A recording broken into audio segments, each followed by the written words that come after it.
Teacher, good morning, classmate. I'm present, un genio de la narración, de la página 146 a la 162. Página 146. Huye de un matrimonio concertado con un hombre de 60 años. A finales de otoño de 1950, El león, la bruja y el armario fue por fin publicado. Recibió comentarios mixtos de la crítica y al principio no se vendieron muchos ejemplares, pero a medida que más niños leían el libro y se lo contaban a sus amigos, las ventas comenzaron a aumentar para alegría de Jack, ya que al fin y al cabo lo había escrito para los niños. Cada mes de diciembre de los 6 años subsiguientes se publicó un nuevo libro de la serie de Narnia. Aunque Jack no lo sabía por anticipado, ninguno de esos libros llegaría a agotarse.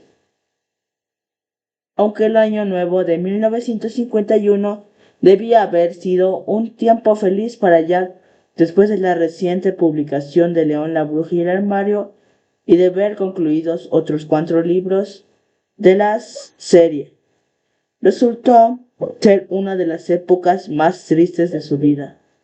En la primera semana de enero, la señora Moore contrajo la gripe en la residencia Redstone y cayó gravemente enferma. Una semana después, el 12 de enero, estando Jack a su lado, falleció. Jack creyó que estaba preparado para el remolino de emociones que le ocasionaría su muerte, pero no se había dado cuenta que ésta le acarrearía vivos recuerdos de la muerte de su madre. Acaecida 43 años antes, Jenny Moore fue enterrada en el cementerio de la iglesia de Huntington Quarry, en la tarde de un lunes extremadamente frío.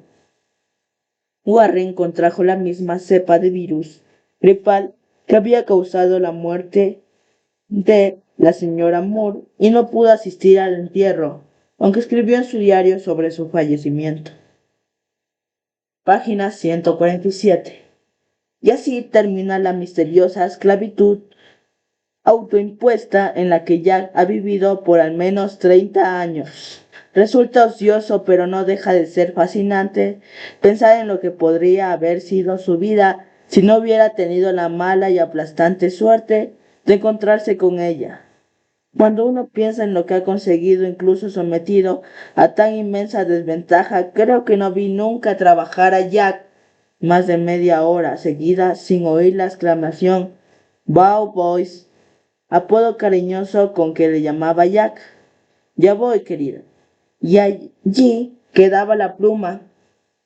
Se alejaba quizás por 5 minutos, quizás media hora, seguramente para no hacer nada más importante que esperar en la cocina y hacer de doncella. Un poco más de trabajo y vuelta a lo mismo otra vez. Esas son las condiciones bajo las que escribió las cartas de Scrutopo y ciertamente todos sus libros. Creo que Jack estuvo incluso más limitado por la imposibilidad de saber hasta 1 hora y media antes cuando una comida estaría sobre la mesa, ya que su presencia era siempre requerida en la cocina para su preparación. ¿Cuánto tiempo le robaría? Obviamente esto no abarca toda la realidad y cómo Jack se reserva para sí su vida privada. Siquiera le confiaba a su hermano si había algo entre él y la señora Moore. Nadie sabrá exactamente qué clase de atracción ejerció ella sobre él y qué fue lo que le mantuvo tan fiel hasta el fin. Sin embargo, una de las suposiciones de Warren es completamente errónea. De algún modo, la capacidad creadora de Jack florecía cerca de la señora Moore. En realidad, Jack escribió 25 libros, mientras, página 148, convivió con ella en los hornos. Y también tenía muy buenos recuerdos de ella, especialmente de los primeros días. Fue Jenny Moore y no su padre quien la había visitado antes de partir a la Primera Guerra Mundial. Ella fue quien le escribía todos los días para animarle y darle esperanza para sobrevivir. Y cuando regresó a Inglaterra como soldado herido, ella lo estuvo cuidando por 5 meses y lo ayudó a sanar. Pero había llegado la hora de proseguir solo. Jack era un solterón regordete de rostro rojizo y 52 años, y supuso que la parte más productiva de su vida había quedado probablemente atrás. Pero a pesar de estar autoevaluación y de tal panorama tenebroso, Jack tenía un futuro por delante. Por lo pronto tenía que escribir otras 2 historias de Narnia, y justo 3 semanas después de la muerte de la señora Moore, se le presentó otra posibilidad para explorar la Catedral de Poesía en Oxford. Jack respondió a optar por aspirar a la catedral y solo tuvo un rival en el concurso, Cecil D. Lewis. Sorprendentemente, los dos tenían, además del apellido, muchas otras cosas en común, como Jack Cecil había nacido en Irlanda, Ballintuber, condado de Queen, en donde su padre era clérigo protestante. En su infancia, su padre, con ayuda de una tía, crió a Cecil en Londres. Después de la muerte de Cecil, su madre, Cecil D. Lewis se había graduado en Batham College de Oxford en 1927 y allí formó del círculo que se reunía con el poeta W. H. Auden, a quien ayudó a editar Poesía Oxford, 1927. Su primera colección de poemas, El Hayedo de Virgilio, se había publicado en 1925. Página 149. La carrera para ocupar la Catedral de Poesía de Oxford fue muy animada y se libró en buena lid, pero al final Cecil ganó la disputa por 194 votos a favor y 173 en contra. No obstante, nadie pudo estar seguro de la exactitud del recuerdo, la exactitud del recuento, ya que los dos aspirantes figuraban en las papeletas con los nombres de Lewis CD y Lewis CS, con lo cual muchos votantes los pudieron confundir. Jack aceptó la derrota con dignidad en comparación con la penosa esclavitud diaria que significaba el convivir con la señora Moore. Parecía pequeña cosa. Es más, a Jack le preocupaba lo feliz que era. Expresó sus pensamientos en una carta a Sor Penélope. Necesito especialmente sus oraciones porque me hallo con el peregrino de Bunyan, atravesando una llanura llamada facilidad. Todas las cosas por fuera y muchas cosas por dentro. Me va maravillosamente bien en el presente. Una vez que la elección a la Catedral de Poesía quedó superada, Jack volcó su atención de nuevo hacia Narnia. En esta ocasión sintió que había llegado el momento de retomar el relato de Polly y Diggory, que había abandonado hacía más de un año. Esta vez la historia fluyó bien, no sufrió ningún atasco, debido a que un personaje no encajara, cosa que le había ocurrido en su primer intento. La historia de los primeros humanos que visitaron Narnia se compuso rápidamente.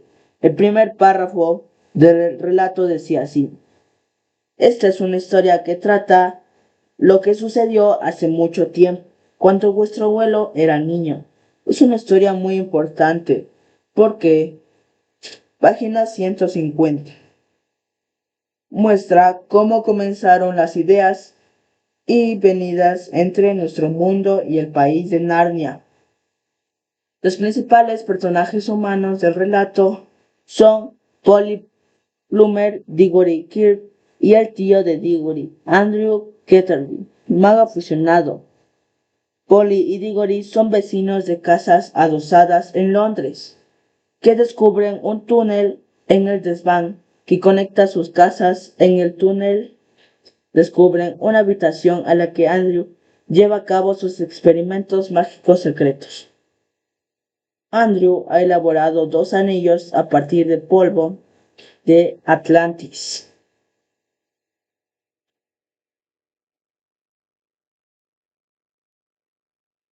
Contenido en una caja. El anillo amarillo transportaba a su portador a lo que el tío de Diggory llama el otro lugar. El anillo verde devolverá a su portador a este mundo. Andrew engaña a Polly para que toque el anillo amarillo y esta es transportada instantáneamente a otro lugar. El tío de Diggory engaña luego a Diggory para que vaya en pos de Polly. A Polly y Diggory les esperan unas cuantas aventuras en ese extraño lugar. Ambos conocen a una mujer llamada Hadis, quien según Diggory es la mujer más hermosa que jamás ha visto. Hadis acaba siguiendo a los 2 niños a este mundo y causa estragos en Londres. Arranca la barra de una farola y la exprime para atacar a un policía. Diggory y Polly transportan enseguida a Hadis y donde tienen un encuentro con Aslan y lo observan mientras él canta una canción de creación mediante la que da existencia a Narnia.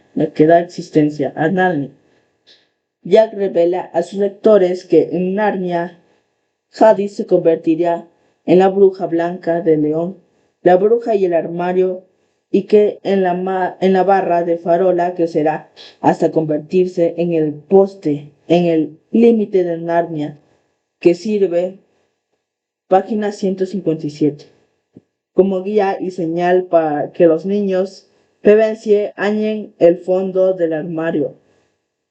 Revela también que Diggory regresa a nuestro mundo con una manzana mágica que da a comer a su moribunda madre. Resulta milagrosamente sanada. Entonces Diggory entierra el corazón de la manzana en el jardín y surge luego un manzano. Años después se tala el árbol y Diggory emplea la madera para construir un ropero mágico que sirve de entrada en Narnia. Jack informa también a sus lectores que Diggory Quirk es realmente el profesor Kirk, a cuya casa llegaron evacuados de Londres los niños Pevensey en El león, la bruja y el armario. Satisfecho con la historia, Jack le envió a su editor. Geoffrey respondió diciendo que convenía de El sobrino del mango sería el nombre de la obra Polly y Diggory, a lo cual Jack accedió.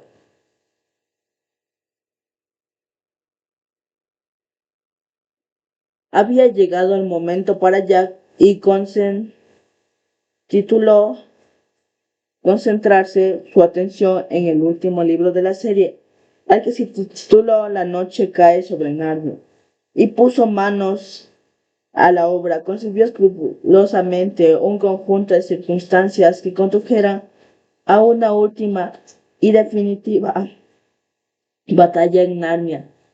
Cuando ve la envergadura de mi adversario, el rey Tyrion de Narnia hace un llamado. Niños, niños, amigos de Narnia, pronto, venid a mí a través de los mundos, escuchad mi llamada. Kirk, Polly y Eustace son transportados a Narnia en respuesta a la petición de ayuda del rey, como también Peter, Edmund y Lucy Pevensey. A medida que el libro se acerca a su fin, Aslan hace su gloriosa y última aparición. También Jack revela a sus lectores lo sucedido a las criaturas olvidadas que habían conocido en los libros anteriores. Página 152. Cuando concluyó su último libro, Jack dio un suspiro de alivio. Lo envió a su editor, quien, como hiciera con varios de sus otros libros, sugirió que le cambiara el título. El nuevo título de este libro sería La última batalla. Finalmente, las que Jack llamara sus crónicas de narnianas estaban completas. En un periodo de unos 2 años, Jack había escrito los 7 libros que componen la serie, aunque no todos son publicados. Cuando Jack repasó las copias de los manuscritos que había redactado, se sorprendió de la mucha teología cristiana que se transparentaba en las aventuras. Él nos había lanzado a escribir una colección de historias religiosas, pero aún así tuvo que admitir que las historias de Narnia ofrecían una mejor y más clara imagen de las creencias cristianas que muchos de sus libros de teología, aunque Narnia nunca dejará completamente a Jack. Era hora de pasar página al capítulo siguiente de su vida, pese a que tendría un nuevo cambio antes que la serie de libros se conociera tal como se les conoce hoy. Aunque Jack había titulado sus libros Crónicas Narnianas, a Geoffrey Bless no le agradaba ese título para la serie. Entonces Roger Green sugirió cambiarlo por el de Crónicas de Narnia. Ese nombre le gustó al editor y así es como se llamó la serie. Era hora para Jack de emprender una nueva etapa. Página 153. En septiembre de 1952 se habían publicado 2 crónicas de Narnia, El león, la bruja, el armario y El príncipe Caspian. Jack esperaba anheladamente la aparición en diciembre de ese mismo año de la travesía del viajero del alba. A raíz de la publicación de las aventuras de Narnia, Jack empezó a recibir más cartas que nunca. Él y Warren intentaron responder a cada carta, pero la ingente tarea de desbordo, muchas cartas expresaban profundas cuestiones personales acerca de la fe, el matrimonio y la lucha contra los malos hábitos, como el abuso del alcohol. Jack y Warren hicieron lo que pudieron para tratar de responder las cuestiones que se les planteaban de la manera más franca y honesta posible. De vez en cuando Jack creía que podía servir a alguien, concertaba una entrevista con cierta persona e intentaba ayudar a resolver sus problemas. Página 154. Le resultó particularmente agradable responder a una mujer norteamericana llamada Joy Gressman. Joy le escribió por primera vez en enero de 1950. Era una madre de 36 años de Westchester, Nueva York, atascada en un matrimonio muy infeliz.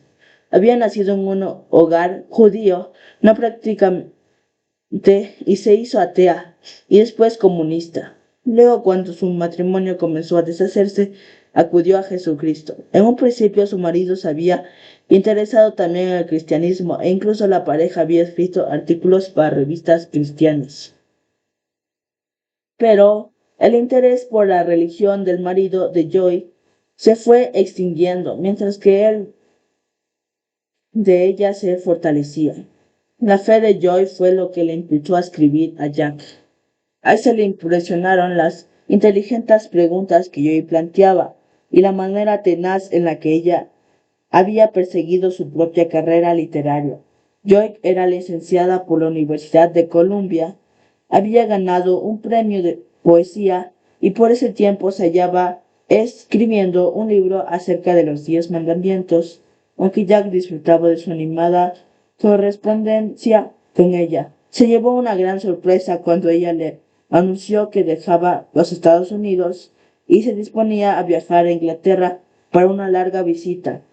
Ella le preguntó si podía entrevistarse con él y Jack. Concertó un almuerzo con ella en el Magdalen College.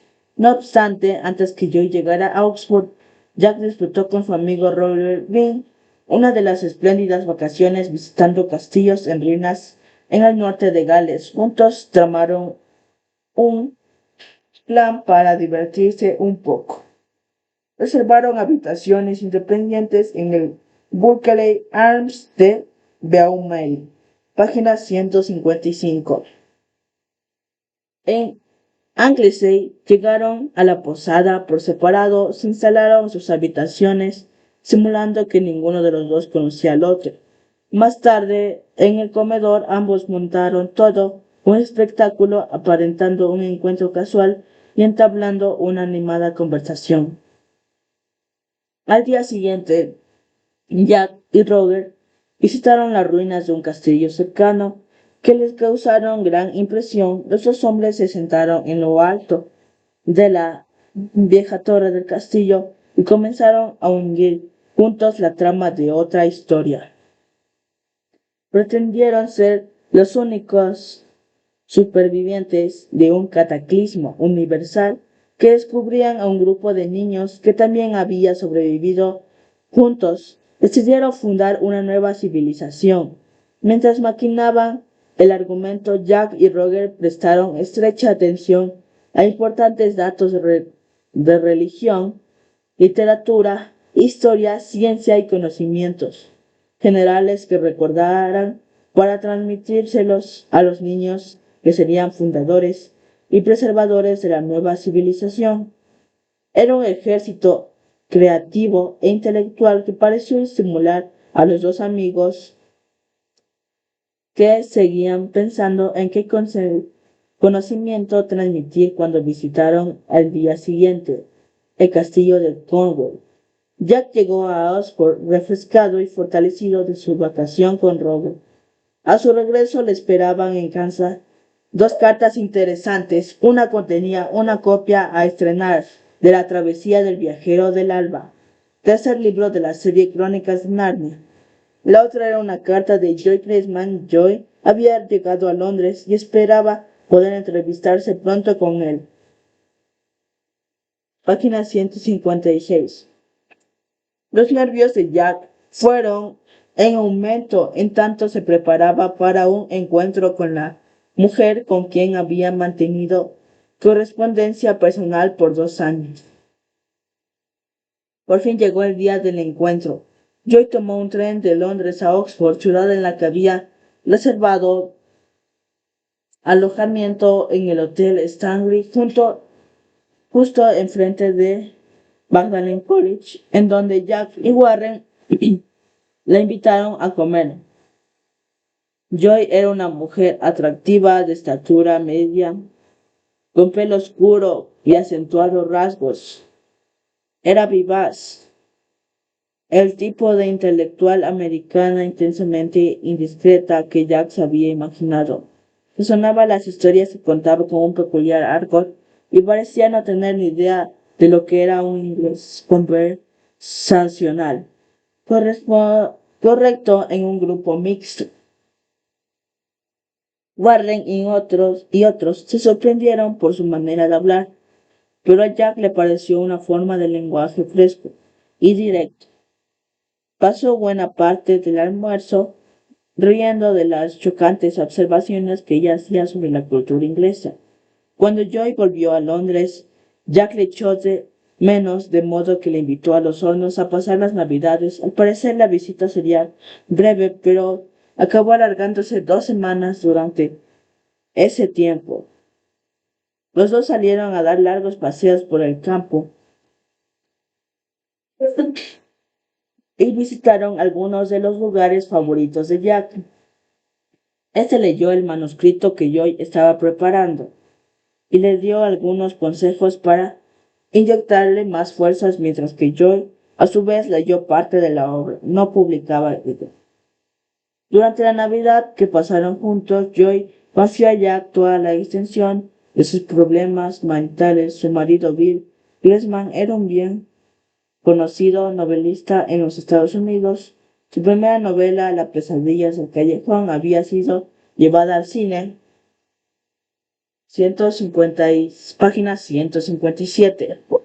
En 1947, reportándole la suma de $60,000.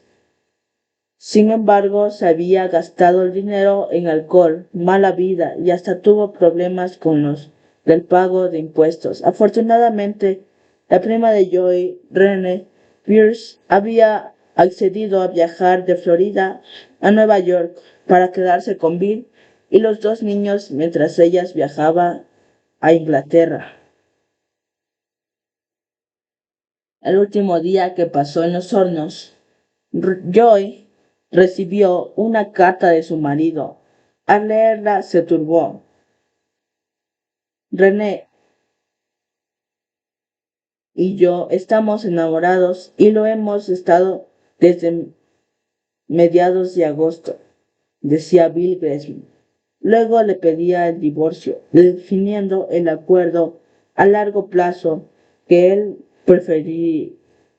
Joy podría volver a casarse con algún chico estupendo. René y yo podríamos casarnos y ambas familias vivir a una distancia razonable, de modo que nuestros hijos tuvieran a papá y a mamá a mano. Joy fue directamente a Jack con la carta y le derramó su corazón ante Jack. No aceptaba a comprender cómo un hombre, especialmente uno que se hacía pasar por cristiano, fuera tan insensible y calculador.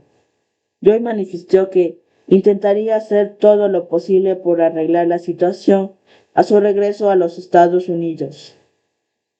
En el verano de 1933, era evidente que el matrimonio de Joy era cosa del pasado. En las capitulaciones matrimoniales, Joy recibió la custodia de sus dos hijos y el apoyo económico de Bill, aunque dudó seriamente de que la llegara a ver gran cosa en práctica. Bill quedaba libre para casarse con su prima René, pero Joy no tenía intención de llevar a cabo el cómodo arreglo de trasladarse a una o dos manzanas de distancia. Antes bien, vendió sus pertenencias. Página 158. Y se embarcó rumbo a Inglaterra, esta vez con sus dos hijos, David y Douglas. A cuestas, se alojó en el Hotel Belsize Park de Londres e inmediatamente matriculó a los niños en el caro colegio privado de Encourt, en Surrey. Cuando Jack se enteró del regreso de Joy a Inglaterra, asumió la responsabilidad económica de la educación de sus dos hijos, lo mismo que había hecho por Maureen cuando había conocido a la señora Moore. El dinero para costear su educación debía ser pagado a través de la fundación benéfica que Jack había establecido, que se financiaba con los ingresos generados por los derechos de autor de sus libros. Jack no vio mucho a Joy después de su retorno a Inglaterra, ya que él no tenía interés en viajar a Londres y ella estaba ocupada escribiendo, pero le invitó a ella y sus niños a pasar 4 días en los hornos. En diciembre, Jack notó que David Gresham era un poco retraído y taciturno, mientras que su hermano pequeño Douglas parecía un muchacho mucho más feliz y adaptable. Cuando Douglas, que tenía 7 años, vio el gran ropero situado en una esquina del vestíbulo en la casa de los hornos, preguntó: ¿Es ese ropero? Podría ser, replicó Jack. Douglas estaba hipnotizado por el armario mágico del que tuvo noticia el león, la bruja y el armario, pero también se mantuvo a distancia. No se atrevía a abrirlo y entrar en él por temor a ser transportado a un lugar ignoto. Página 159. Ya comenzó aquella visita en una carta. La semana pasada hospedamos a una señora de Nueva York por 4 días con sus hijos de 9 y 7 años, respectivamente. Todo fue muy bien, aunque extraordinariamente agotador.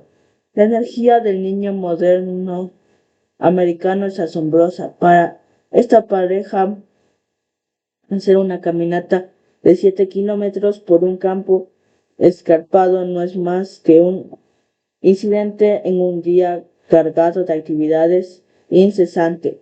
Cuando les llevamos a ver la Torre Magdalene, tan pronto como llegamos abajo, dijeron: hagámoslo otra vez. Antes que David y Douglas volvieran a su madre a Londres, Jack les regaló a cada uno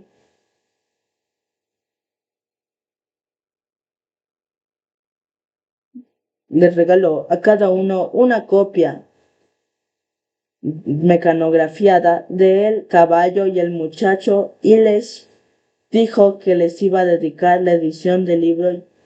Jack y Joy se vieron poco después de aquella visita en diciembre, ya que ambos estaban muy ocupados en sus propios quehaceres. Joy se había animado a terminar Humo en la montaña, su libro acerca de los 10 mandamientos, por la disposición que mostró el nombre de C.S. Lewis en la tapa, hacia que el editor y yo intentó sacar al máximo provecho de su amable oferta. Mientras tanto, Jack se puso a explorar nuevas posibilidades para su carrera. Las ideas de abandonar la universidad donde había enseñado durante 29 años habría sido una dura experiencia para muchos, pero Jack fue especialmente dolorosa, ya que aborrecía todo tipo de cambio, pues la oportunidad se había presentado como caída de las nubes y Jack creyó que debía de sopesarlo. En 1954, página 160. El Magdalen College de Cambridge estableció una nueva cátedra O'Shea que se ocuparía de la literatura medieval y renacentista. Muchos colegas y amigos de Jack le animaron a solicitar la plaza, pero Jack se sentía indeciso según las condiciones que Jack y Warren le habían acordado cuando adquirieron los hornos. La propiedad no les pertenecía a ninguno de los dos, no obstante. Los dos hermanos podían residir allí todo el tiempo que quisiesen, pero si fallecían o se marchaban, los hornos pasarían a ser propiedad de Moore Moore. Jack razonó que no podía permitirse comprar una nueva vivienda para residir en Cambridge y que Warren no se alegraría de tal cambio.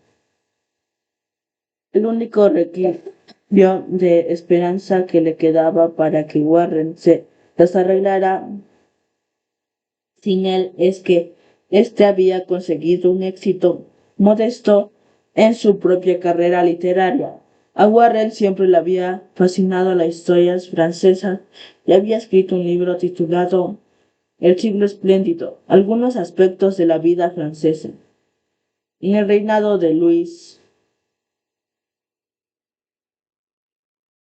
XVI lo acababa de terminar y había encontrado un editor que se lo publicara, por lo que estaba deseoso de comenzar un nuevo volumen, cuyo título sería El ocaso del siglo espléndido, la vida y el tiempo de Luis Augusto de Borbón, duque de Maine, 1670-1736.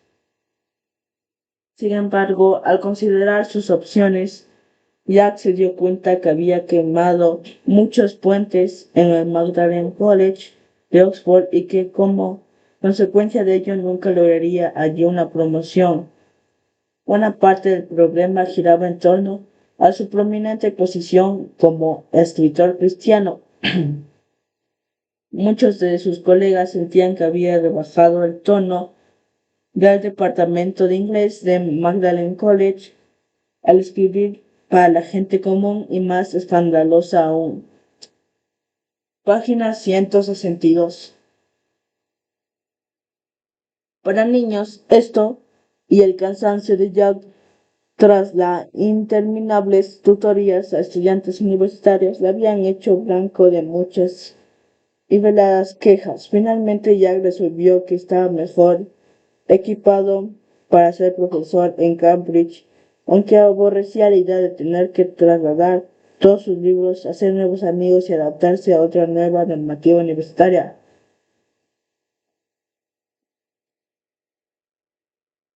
Afortunadamente, la decisión del traslado se simplificó para el cuanto sus partidarios de Cambridge le sugirieron que siguiera viviendo en los hornos de Oxford y pasara los días laborales desde el lunes por la tarde hasta el viernes por la tarde.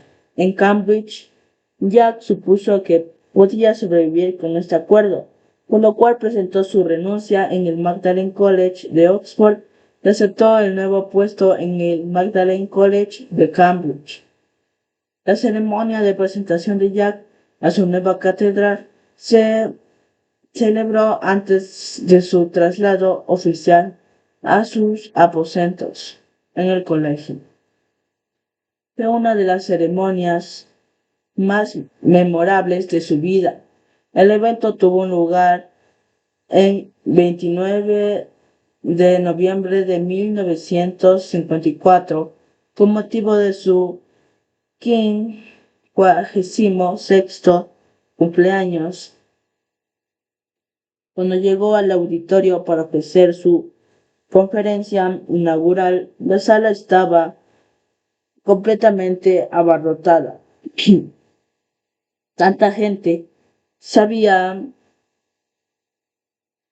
congregado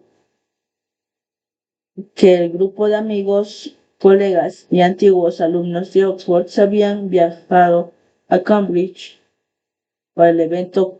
No tenían dónde sentarse, tuvieron que ser acomodados en el escenario detrás de Jack. Una vez que se procedió con la presentación y otras formalidades, Jack se echó la toga encima y se dispuso a dirigir su alocución a la multitud congregada. En su lección manifestó que se había producido un gran alejamiento cultural entre el tiempo de Jane Austen y el tiempo presente. En una animada exposición, Jack dio ejemplos de cómo los cambios en la política, el arte, la religión y especialmente la tecnología moderna había alterado la posición del hombre en la naturaleza. Como consecuencia de esto, la humanidad había abrazado un nuevo mito, que lo nuevo es mejor. Jack señaló que él no formaba parte de este nuevo orden. Él era un dinosaurio, símbolo del antiguo orden. A continuación, animó a sus oyentes a acercarse al conocimiento combinado de hombres como él para poder ampliar su entendimiento cultural abrazando este orden. Cuando Jack acabó de hablar, la audiencia rompió en un estruendoso aplauso. Se oyeron en el vestíbulo comentarios tales como nos arrolló con su vitalidad y su entusiasmo o nunca he oído una lección tan emocionante. Varias semanas después, no era raro oír a los estudiantes de Cambridge referirse a sí mismos como dinos. Las tareas oficiales de Jack en Cambridge como profesor C. S. Lewis comenzaron en enero de 1955. Joy viajó a Oxford para ayudarle a empaquetar su despacho. Fue una experiencia agridulce para Jack recordar los muchos años que había invertido en aquellas habitaciones. Recordó las visitas secretas a la señora Moore durante sus primeros años como estudiante, las veladas dedicadas a comentar manuscritos con J.R.R. Tolkien y Hugo Dyson, y el sonido de que Warren hacía al mecanografiar la historia de la familia Lewis. Y al acercarse a la ancianidad, ya que estaba a punto de embarcarse en una nueva aventura, aunque fuera a regañadientes.